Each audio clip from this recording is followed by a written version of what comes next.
नमस्कार सकल के हेलो एवरीवन, नमस्ते सभी को। गुड इवनिंग अभी मैं नहीं कह सकती, लेकिन हाँ, जब ये वीडियो अपलोड होंगे तो डेफिनेटली गुड इवनिंग ही होंगे।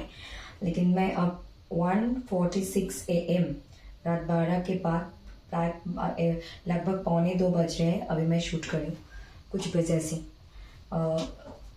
तो नमस्कार सकलके, आज के আমরা আলোচনা করব 30 ডে স্ট্র্যাটেজি ইউজিসি নেট दिसंबर 2024 साइकिल। मुझे आप लोगों को यही कहनी है कि आज हम स्ट्रेटेजी के बारे में बात करेंगे। 30 डेज स्ट्रेटेजी यूजीसी नेट दिसंबर साइकिल 2024। आज के डेट ऑलरेडी रात 12 पर हो चुके हैं, तो 26 हो चुके हैं। अभी इसको मैं समझाने वाली हूँ। बंगाली में, इंग्लिश में लिखी है एंड हिंदी में कहूँगी, लेकिन मैं आप सभी लोगों से सॉरी कहना चाहूँगी क्योंकि मेरी हैंड राइटिंग उतनी अच्छी नहीं है, लेकिन इतना कह सकती हूँ कि आप लोगों को समझ में आ जाए, इतना कम चलाने वाला है। सो अभी हम शुरू करते हैं। शुरू करने से पहले कुछ बातें करते हैं। एक्चुअली मैं बहुत ही ज़्यादा एक इम्पॉर्टेंट काम से मुझे शाम 6 बजे से 12 बजने के बीच में डिनर भी कंप्लीट कर ली थी मैंने। डिनर भी कंप्लीट करने के बाद मुझे वीडियोस के लिए पढ़ाई करनी थी कुछ, और अपनी स्टडीज़ को पढ़ाई करनी थी, फिर सो जानी थी। लेकिन और भी ज़्यादा इम्पोर्टेंट काम के लिए मैंने एक नेबर के घर पे गई थी।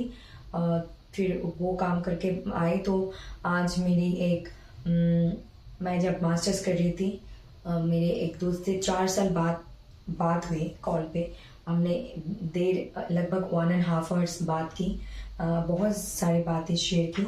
तो फिर आते आते लेट हो गई। फिर ये बिस्तर पे मेरी जो नीस है उसने सुसु कर दी, उसको हटा के रख दी कपड़े।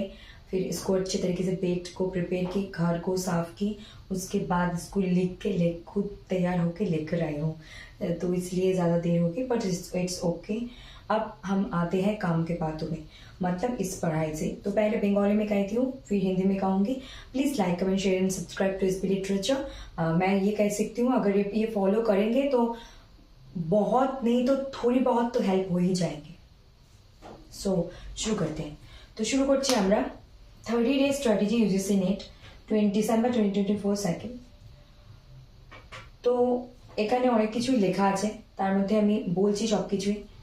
প্রথমেই দুটো ক্যাটাগরিতে আমি ভাগ করে নিয়েছি, অ্যাডভান্সড অ্যান্ড বিগিনার। তো কিছু জিনিস কমন আছে, যে advance level and beginner level, যে লেভেলেই তোমরা বা আপনারা বিলং করেন না কেন, কিছু জিনিস কমন আছে যেগুলো সবাইকে ফলো করতে হবে। সো অ্যাডভান্স লেভেলটা বলে নিচ্ছি। অ্যাডভান্স লেভেলের স্টুডেন্ট মানে যে অলরেডি সব কিছু জানে, যার অলরেডি সব কিছু পড়া হয়ে গেছে, আর যে জানতো যে এক্সাম তো হবে। এখন এই মুহূর্তে তার যা যা পড়া হয়ে গেছে নতুন করে কিছু না তুলে রিভিশন ইজ দ্য কি। রিভিশন 1 নম্বর। তারপর equal importance in paper 1 and paper 2। সমান গুরুত্ব দিতে হবে পেপার 1 এবং পেপার 2তে, ইকুয়ালি ইম্পর্টেন্স দিতে হবে, না কাউকে কম না কাউকে বেশি। কারণ আমরা কেউ জানি না কোন পেপার কীরকম টাফ হবে বা ইজি হবে, বা কোনটাতে আমরা কী স্কোর করবো। আলটিমেটলি আমাদের যেটা টার্গেট থাকছে সেটা যেন আমরা অতিক্রম করতে পারি বা টাচ করতে পারি, তার জন্য দুটোকে ইকুয়ালি ইম্পর্টেন্স দিতে হবে। Next PYQs and mock test. Obviously PYQ solve করতে হবে, মক টেস্ট দিতে হবে, time management with self analysis. Mock test দেওয়ার পর অ্যানালাইজ করতে হবে, পিওয়াইকিউ মক টেস্ট দেওয়ার পর সেলফ অ্যানালিসিস করতে হবে যে আমার কোথায় ভুল হচ্ছে কোথায় ঠিক হচ্ছে। সেই ভুলটাকে নিয়ে খাতায় নোট করতে হবে, সেটার উপর আরেকটু ফোকাস দিতে হবে যদি হাতে সময় থাকে অবশ্যই। Next category beginner. বিগিনারের যারা নতুন সদ্য শুরু করেছে জানেনি, তারা কি করবে। ব্রিটিশ লিটারেচারের টপ 100 রাইটার্স, টপ 100 রাইটার্সের মোস্ট ইম্পর্টেন্ট ওয়ার্কস যেগুলো থেকে প্রশ্ন হয়, আর কি ডিটেল স্টাডিও করতে হবে। শর্ট লিখে রেখেছি ব্র্যাকেটে উইদিন। শর্ট মানে হচ্ছে যে ক্রিপস স্টাডিও করতে হবে, লিস্ট বানাতে হবে, তারপর এগুলোর উপর স্টাডি করতে হবে। কিভাবে কোথা থেকে সেটা বলছি। Next paper 1 read 5 units but in details. Paper 1-এর 10টা ইউনিটের মধ্যে আমাদের হাতে 30 দিন, আর সবাই বিগিনার লেভেলের। 10টা বিষয় কমপ্লিট করতে গেলে প্রচুর বার্ডেন হয়ে যাবে, চাপ হয়ে যাবে। তো 5টা ইউনিট তুলে নিতে হবে, যে 5টা ইউনিট তাদের পড়ে মনে হচ্ছে যে এখান থেকে হ্যাঁ বুঝতে পারছি, সেরকম 5টা ইউনিট নিতে হবে। সেটাকে A to Z details complete করতে হবে, detail within 30 days। And next MCQs and POQs and analysis with mock test। এগুলোর সাথে অ্যানালিসিস করতে হবে, মক টেস্ট দিতে হবে। তো এখানে কি category na, so for both categories, sorry, skip for that.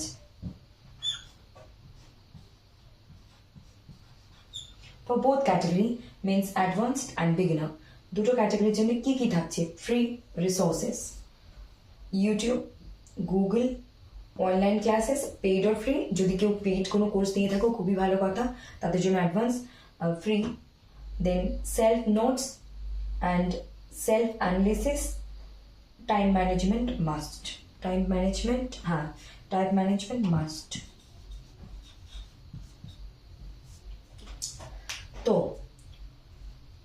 এগুলোর জন্য কেউকে টাকা দিতে হবে না, এগুলো মোবাইলে ইন্টারনেট মানে রিচার্জ করালে এগুলো অটোমেটিক্যালি অ্যাক্সেস আমরা নিতে পারবো। কোথা থেকে? ইউটিউব থেকে। সেলফ নোট মানে বিগিনার লেভেল হোক আর অ্যাডভান্স লেভেল, কিছু ক্রিপস নোট, ওয়ার্ড ধরে ধরে, কিওয়ার্ডস ধরে ধরে বা সেন্টেন্স ধরে ধরে সেলফ নিজে হাতেই লেখা যায়, সেটার জন্য টাকার দরকার না। খাতা কলম, অবশ্যই খাতা কলম, মোবাইলের রিচার্জ থাকলে এগুলো যথেষ্ট। আর সেলফ অ্যানালিসিস করতেও এখানে টাকা লাগছে না, লাগছে সময়, ধৈর্য এবং অ্যানালিসিস। তো এখানে সেলফ অ্যানালিসিস করাটাও কিন্তু খুব ইম্পর্টেন্ট, যে ক্যাটাগরিতেই তোমরা থাকো না কেন বা বিলং করো না কেন। আর কি আছে, আমরা আমার এখানে সব থেকে বেশি ইম্পর্টেন্ট যেটা আমি বলবো, যে ক্যাটাগরিতেই বিলং করো না কেন, syllabus analysis. Without analysis of whole syllabus, please don't start your UGC NET preparation journey. Whether you are beginner level or you are advanced level, it does not matter. So তুমি বা তোমরা যে লেভেলেরই হও না কেন, এটা কোনো বড় কথা নয় বা গুরুত্বপূর্ণ, এর থেকে বেশি ইম্পর্টেন্ট যে লেভেলেরই ক্যান্ডিডেট হও, সিলেবাস অ্যানালিসিস না করে কেউ প্রিপারেশন নেওয়া শুরু করবে না, একদম পুরো স্ট্রিক্ট রেস্ট্রিকশনস। আমি তো তাই বলবো। আর কি হচ্ছে, তারপর কি হচ্ছে, approaches, top down approach and bottom up approach. Top down approach কি, যে সিলেবাস বুঝে সব কিছু পড়ে নিয়ে তারপর করে নিয়ে তারপর লাস্টে পিওয়াইকিউ মক টেস্ট করে তারপর হচ্ছে এমসিকিউ সলভ করে কি হচ্ছে অ্যানালিসিস করা হচ্ছে, এটা অ্যাডভান্স লেভেলের জন্য। And approaches top bottom up মানে প্রথমে যে বিগিনার লেভেল সে জানে না যে কি ধরনের প্রশ্ন আসে, অ্যাডভান্স লেভেলের ক্যান্ডিডেট জানে, তাদের এক্সপিরিয়েন্স আছে কি আছে সিলেবাসে কি নেই। তো এমসিকিউ আর পিওয়াইকিউ তুললে তোমরা কি বুঝতে পারবে বা আপনারা কি বুঝতে পারবেন যে কি ধরনের প্রশ্ন আসছে, একটা বেসিক আইডিয়া পেয়ে যাবে। সেখান থেকে চলে আসতে হবে সিলেবাসে, মানে সিলেবাস দেখে নিতে হবে, তারপরে এমসিকিউ পিওয়াইকিউ সলভ করে আসতে হবে আমাদের সাবজেক্টের বিষয়, মানে কোন কোন বিষয় পড়তে হবে। পেপার 1 পেপার 2 বোথ দুটোর ক্ষেত্রে বলবো পিওয়াইকিউস তুলতে হবে। বটম আপ অ্যাপ্রোচ, প্রথমে মানে একটা বিষয়ে কি ধরনের কি আসে সেটা জেনে নিয়ে যাওয়া, সেটা বটম আপ অ্যাপ্রোচ হবে। আর টপ ডাউন হলো যে আমরা এইভাবে যাচ্ছি, এটাকে আমি টপ ডাউন অ্যাপ্রোচ বলবো বা আমরা বলবো। তো এই দুটো অ্যাপ্রোচের মধ্যে দুটো অ্যাপ্রোচ, বিগিনারদের জন্য এই অ্যাপ্রোচটা বেশি উপকারী হবে, আর অ্যাডভান্সদের জন্য এই অ্যাপ্রোচ বা এটা দুটোই তারা কাজে লাগাতে পারে, সেটাতে কোনো অসুবিধা নেই। অ্যান্ড দ্য ফাইনাল যে কথা, কনসিস্টেন্সি ইজ দ্য কি অফ সাকসেস। 30 ডেজে না কোনো ডিমোটিভেট হওয়া যাবে, না মোবাইলে রিল বেসে স্ক্রল করা যাবে, না হচ্ছে গপ্প মারা যাবে, মানে আড্ডা বন্ধুদের সাথে বাড়িতে যে কোনো কনসিস্টেন্ট অবশ্যই করা যাবে, কিন্তু এই 30 ডেজের পর বা কেউ কথা বলে যে বিজি আছি পরে অন্য কিছু বলে নিও, কিন্তু পড়তে হবে নিজেকে আর কনসিস্টেন্ট থাকতে হবে। খুব এমার্জেন্সি কাজ থাকলে আমাদের যেতেই হয়, যেখানে নিজের উপস্থিতি ছাড়া কাজ হবে না সেখানে যেতেই হবে। আর এই এক্সামের অ্যাপ্রোচ এই এক্সামের প্রিপারেশন কিন্তু শুধু এরকম ক্যান্ডিডেট নিচ্ছে না যারা শুধু বিগিনার বা অ্যাডভান্স, যারা অলরেডি ফুল টাইম জব করে, পার্মানেন্ট জব করে, গভর্নমেন্ট সেক্টরে হোক বা প্রাইভেট সেক্টরে বা টিউশন পড়ে, যে কোনো ক্ষেত্রে তারাও এক্সামের প্রিপারেশন নিচ্ছে। তো তারাও কিন্তু একটা ডিউটি আওয়ার রেখেও তারা রাতে হোক, খুব ভোরে হোক, মাঝরাতে হোক, তার সুবিধা মতো সন্ধ্যায় হোক, সে কিন্তু এই এক্সামের জন্য প্রিপারেশন নিচ্ছে, কমপক্ষে 4 থেকে 6 ঘন্টা তো নিচ্ছে। তো এখানে বলবো যারা ফুললি এই এক্সামের জন্য সময় দিচ্ছে এবং নতুন 30 days, you can give your 6 hours to 8 hours, 6 hours to 8 hours, and if you are an advanced level, then yes, that there also you have to minimum 6 hours to 8 hours minimum, and maximum আমি এখানে আমার বলাটাই সবার ক্ষেত্রে হবে না, প্রত্যেকের পরিবেশ পরিস্থিতি, পড়ার ধৈর্য, বসে থাকার কতটা পেশেন্স তার আছে, ক্যাপাসিটি তার কত তাড়াতাড়ি মনে থাকে, কত তাড়াতাড়ি সে ভুলে যায়, তার উপর সম্পূর্ণ ডিপেন্ড করছে। কারণ প্রত্যেকের পরিস্থিতি, প্রত্যেকের গ্রহণ করার ক্ষমতা, প্রত্যেকের বোঝার ক্ষমতা আলাদা আলাদা এবং খুবই ইউনিক। তো এখানে ডিপেন্ড করছে, আমি বলে দিলাম 4-6 ঘন্টা মানে 6 ঘন্টা fix, not like that. Fix 4 ঘন্টা মানে 4 ঘন্টা ফিক্স সেটাও নয়, 2 ঘন্টা মানে 2 ঘন্টা সেটাও নয়। 2 ঘন্টা, 4 ঘন্টা, 8 ঘন্টা, 12 ঘন্টা, 14 ঘন্টা, যে যেটাই পড়ো, যেটা যে আগামীতে আমাদের উদ্দেশ্য নিয়ে যাচ্ছি সেটা যেন ঠিক থাকে, সেটা বেশি ইম্পর্টেন্ট। ওকে, তাহলে আর কি মেইন দুটো মন্ত্র মনে রাখতে হবে। কনসিস্টেন্সি ইজ দ্য কি of success and revision is the কি অফ সাকসেস। এই যে ক্যাটাগরিতে বিলং করো, except these two mantra, you can't crack this. Okay, so that's it for now. Now I'm going to explain it in Hindi. So शुरू करा जाक। अभी हम शुरू करते हैं হিন্দি में। और একটা কথা বলবো, টাইম ম্যানেজমেন্ট খুব ইম্পর্টেন্ট। এমসিকিউ দাও, পিওয়াইকিউ সলভ করো, মক টেস্ট করো, টাইমার দিয়ে একটা নির্দিষ্ট সময়ে বসে 3 ঘন্টা বসে থাকার একটা, সেটা পরে বলবে যারা একদম বিগিনার লেভেল তারা শুরুর দিকে ওইভাবে বোঝার জন্যই তারা আপনি লিখতে পারে, কিন্তু যারা অ্যাডভান্স লেভেল তারা অবভিয়াসলি টাইম ধরে ধরে করবে। এবং তারা যদি 20 দিনের মধ্যে কিছুটা এগিয়ে নিতে পারে, তারা যেন ওই 10 দিনের মধ্যে একটু টাইম ধরে ধরে প্র্যাকটিস করে। তাহলে কি হবে, তাহলে পরীক্ষা হলে কি অনেকটা মানে এনভায়রনমেন্টের সঙ্গে রিলেট করতে সুবিধা হবে। ওকে, অ্যান্ড কম্পিউটার স্ক্রিনের সামনে বসা, সেটা মোবাইল স্ক্রিন হোক বা ল্যাপটপ হোক বা পার্সোনাল কম্পিউটার হোক, সেই স্ক্রিনের সামনে বসা যারা একদম নতুন দিতে যাচ্ছে সেটার সঙ্গে একটু মানে কি বলবো, সেটার সঙ্গে একটু পরিচিতি, একটা অ্যাটাচমেন্ট তৈরি করা, তো যাতে করে এক্সাম হলে গিয়ে অ্যাংজাইটি বা মাউস নিয়ে আমাদের স্ক্রল করতে কোনো অসুবিধা না হয় তার জন্য। ओके, नेक्स्ट अभी मैं हिंदी में बोल रही हूँ। तो आप लोग यहाँ पे देख रहे होंगे ये सारी चीज़ें मैंने लिख कर लाई, उसके बाद भी मैं बहुत सारी चीज़ें यहाँ पे बोलने वाली हूँ, जैसे कि बंगाली में ऑलरेडी मैंने कही थी। अगर आपको समझ में आती है बंगाली लैंग्वेज तो देखिए, अगर आपको समझ में आती है हिंदी तो देखिए, अगर आपको समझ में आते हैं दोनों लैंग्वेज तो भी देखिए। मतलब यहाँ पे ही आपको ज़्यादा समझ में दोनों लैंग्वेज में देखेंगे तो 2 बार समझ में आएंगे अच्छे से याद रखने के लिए। और ऐसे वीडियोज़ के लिए ज़्यादा से ज़्यादा like, comment, share and subscribe SP literature को। ओके, सो शुरू करते हैं 30 डेज स्ट्रेटेजी यूजीसी नेट। और अभी मैं शूट कर रही हूँ रात के कितने बजे, 2 बज चुके हैं लगभग, but it's okay. December cycle के एग्जाम हो रहे हैं, तो यहाँ पे मैं स्टार्ट करने जा रही हूँ। 2 कैटेगरी में मैंने डिवाइड की, एक एडवांस्ड और एक बिगिनर। एडवांस में जिसको सब कुछ पता है, सिलेबस पता है, सब्जेक्ट पता है, सब कुछ चीज़ उन्होंने पढ़ रखा है, और अभी वो एकदम लास्ट स्टेज पे 30 डेज में क्या कर सकते हैं स्ट्रेटेजी। तो रिवीजन फर्स्ट, नंबर 1 रिवीजन, क्योंकि आपको पता है ऑलरेडी सब कुछ, तो इस टाइम पे रिवीजन के अलावा और कुछ बचा ही नहीं है। Next, equal importance in paper 1 and paper 2। मैं कहूँगी कि दोनों पेपर को इक्वल इंपॉर्टेंस दे, ना कि इसको 1 घंटा, उसको 2 घंटा, इसको 4 घंटा, इसको 5 घंटा, इक्वल इंपॉर्टेंस दे। टाइम से टाइम ऑब्वियसली टाइम अगर हाथ में अगर आप वॉच और टाइमर लगा के पढ़ोगी तो आपको भी एक एग्जाम हॉल में जैसे होते हैं एनवायरमेंट ऐसे होंगे कि इस टाइम पे ये करनी है, ये करनी है, ये अच्छी है टाइमर लगा के। फिर बाई टाइम के हिसाब से नहीं कहूँगी इसको 2 घंटे, इसको 2 घंटे, ये बात नहीं है। आप 2 घंटे दो, 4 घंटे दो, 6 घंटे दो, लेकिन दोनों को ऐसे प्रिपेयर करो कि एकदम इक्वली इंपॉर्टेंस दो, क्योंकि हमें नहीं पता कौन सा पेपर इजी आने वाला है, कौन सा डिफिकल्ट। दोनों मिलकर हमें टारगेट को अचीव करनी है। Next, PYQs and mock test with self analysis. अब ज़्यादा से ज़्यादा पीवाईक्यूज एंड मॉक टेस्ट लो और सेल्फ एनालिसिस करो, मतलब कहाँ पे आपको गलती हो रही है उसको राइट डाउन करो अपने नोट पे, और उसको फिर जाके पढ़ो, अपने नोट्स से पढ़ो, जहाँ गूगल से पढ़ो, जो आपके रिसोर्सेज हैं वहाँ से पढ़ो। और एक कैटेगरी है बिगिनर। बिगिनर में मैं क्या कहूँगी, बिगिनर में आप लोग, मैं ब्रिटिश लिटरेचर, इंग्लिश लिटरेचर की बात करूँ, ब्रिटिश लिटरेचर के टॉप 100 राइटर्स को उठाऊँ, उनके इंपॉर्टेंट वर्क्स की लिस्ट लिखो, जो डिटेल में पढ़नी है उसको डिटेल में, और जो शॉर्ट में मतलब समरी से कम चला लेने वाला वर्क है उसको वैसे करो। फिर पेपर 1 में 10 यूनिट्स है, वहाँ पे आप लोगों के हाथ में 30 दिन है और आप जस्ट बिगिनर हो, तो 5 यूनिट्स को उठा लो। 5 यूनिट्स को लेने के बाद आप क्या करोगे, वो 5 यूनिट्स को डिटेल में पढ़ो, मतलब जो आपको ईजी लगता है ऐसे 5 यूनिट्स लो और उसको डिटेल में पढ़ो। और एमसीक्यूज एंड पीवाईक्यूज एनालिसिस करो, एग्जाम तो मॉक टेस्ट तो एंड सेल्फ एनालिसिस भी करो। अब मैं इस दोनों के कैटेगरी में ये कहूँगी, इन दोनों के बारे में सिलेबस एनालिसिस, इसको छोड़ के कुछ नहीं हो सकता है। Syllabus, without knowing your syllabus in detail you can't start your journey for UGC NET preparation. Okay, so अगर आपको सिलेबस नहीं पता है तो आप कुछ नहीं कर सकते हो।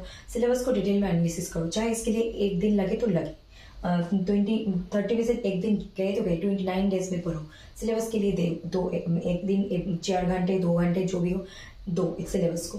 फिर उसके बाद सिलेबस के अकॉर्डिंग अपने प्रिपरेशन करो। अगर सिलेबस आपको, इन लोगों को पता है ये लोग एडवांस लेवल पे है, और बिगिनर को सिलेबस ज़्यादा पता होनी ज़रूरी है। Without knowing your syllabus you can't able to understand the subject, understand the topics which given in your exam paper. Okay, for both category free resources के बारे में बात करती हूँ। पैसे, जिसके पास पैसे से रिसोर्स है वो तो है ही। यूट्यूब, मतलब आप मोबाइल रिचार्ज कर लोगे तो आप यूट्यूब के एक्सेस ले सकते हो, गूगल के भी ले सकते हो। ऑनलाइन क्लासेस फ्री भी है, बहुत सारे पेड भी है। तो फिर सेल्फ नोट्स, मतलब इस पे आपको एक नोट्स पेन लगेंगे, एक खाता लगेंगे लिखने के लिए। सेल्फ नोट्स जो भी पढ़ो खुद से, जो याद नहीं रहते हैं, जो इम्पोर्टेंट है उसको एक 1 वर्ड 1 लाइनर 2 लाइनर में लिख, 2 लाइनर में लिख दो। फिर सेल्फ एनालिसिस, ये सारी चीज देख के एक आपको अंदर एक सेल्फ एनालिसिस भी करनी जरूरी है कि यूट्यूब से मैंने क्या पढ़ा, गूगल से मैंने क्या सर्च की, ऑनलाइन क्लासेस से मुझे क्या मिली, सेल्फ नोट्स से मुझे क्या करनी है। तो ऐसे सेल्फ एनालिसिस करो, क्योंकि जो भी करो सेल्फ एनालिसिस खुद से पूछो, खुद को बार बार पढ़ाई को देखो क्या हो रहा है। और time management must, time management के लिए दोनों ही लेवल पे मैं कहूँगी कि टाइम मैनेजमेंट के लिए मॉक टेस्ट दो। और आप लोग एडवांस लेवल पे हैं तो आप हर दिन एक मॉक लगा सकते हो। और आप बिगिनर है तो 25 डेज 20 डेज आप ये सिलेबस को कवर करो, और नेक्स्ट 5 to 10 डेज में से मॉक दो। एक टाइमर लगा के मॉक दो, ताकि आप वो एनवायरनमेंट के साथ रिलेट कर सको एग्जाम हॉल में। ओके, कोई एंजाइटी फियर ना हो, क्योंकि हर एक के पास तो लैपटॉप कंप्यूटर है नहीं। तो अगर आप साइबर कैफे आपके घर से नियर में कोई है तो वहाँ पे जाओ, वीक में एक दिन जाके 2 घंटे 3 घंटे वहाँ पे बैठो, सॉल्व करो, माउस को हाथों से प्रैक्टिस करो। जिसने कभी भी लैपटॉप नहीं टच की, जिसने कभी भी माउस को टच नहीं की, तो वो करो।